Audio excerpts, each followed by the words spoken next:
The notion of the Book of Victor first came to mind back in high school. Someone coined the phrase, "Don't do that. It's written in the Book of Victor. You just don't act that way," as they tried to dissuade a certain behavior in a fellow student. Eventually, the phrase became very popular until one day the student asked, what is this Book of Victor? Is it real? No one had an answer. Well, I jumped in and said, well, if there is such a book, then someday I will write it. To this day, I do not know if there is such a book, but so this is what I am calling the Book of Victor. It is not a book on etiquette for the young. It has changed in my mind, though it will address errors in thinking and acting. It will not give all the answers. It is only my attempt to share life's experiences. Therefore, others may know what life is like for a man with mental illness. I do not propose this to be self-help for other schizophrenics. It is merely my attempt to share myself with others. It is, however, my sincerest hope that this book helps others with mental health issues, struggling in life every step of the way. I often wish someone else had written such books and that I could go find them and read them. I wish for a book that would tell me all the pitfalls of life and how to avoid them.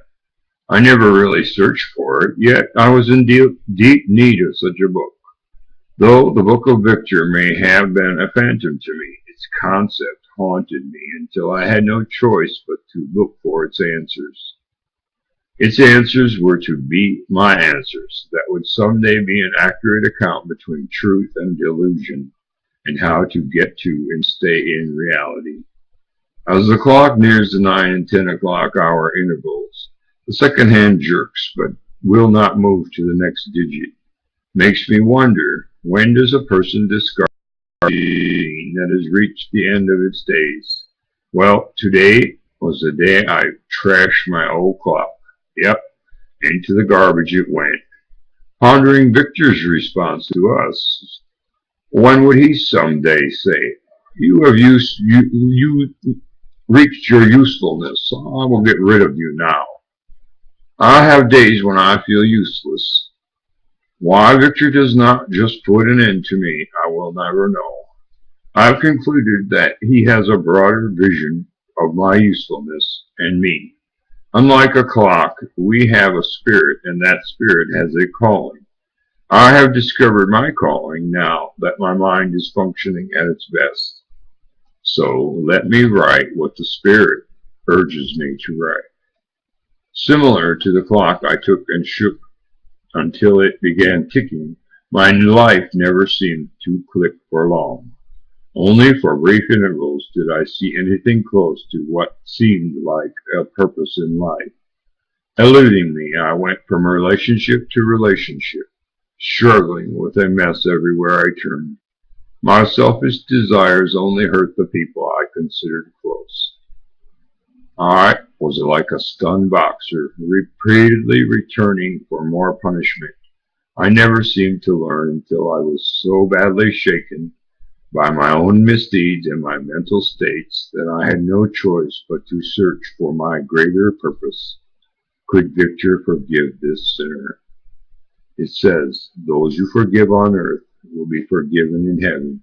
It also says, as you forgive, so shall you be. We all have this ability to forgive, and this will greatly improve our health. Who is this Victor? Moreover, where can we find him? He is simply in my mind, on these pages, and in your heart. I have been realizing him all my life, and his answers are still coming to me as I write. He always was and will be the right answers to the riddles that so perplex me. I still search for him. I search in books, in people, and in life's events. Maybe we will find him together in this life of adventure. I think my thoughts are everywhere and nowhere. That is my introduction to the Book of Victor, Schizophrenic Journey. And as I was stating in my last video that didn't turn out, I am in a predicament of losing my housing as a result of some charges that came up once that I chose to just avoid and not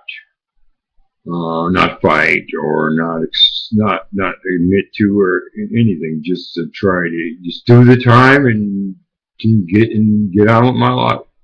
So I'm being evicted from my residence, and as you might see in my blog, there's an article that states my predicament. That's all I'd like to say.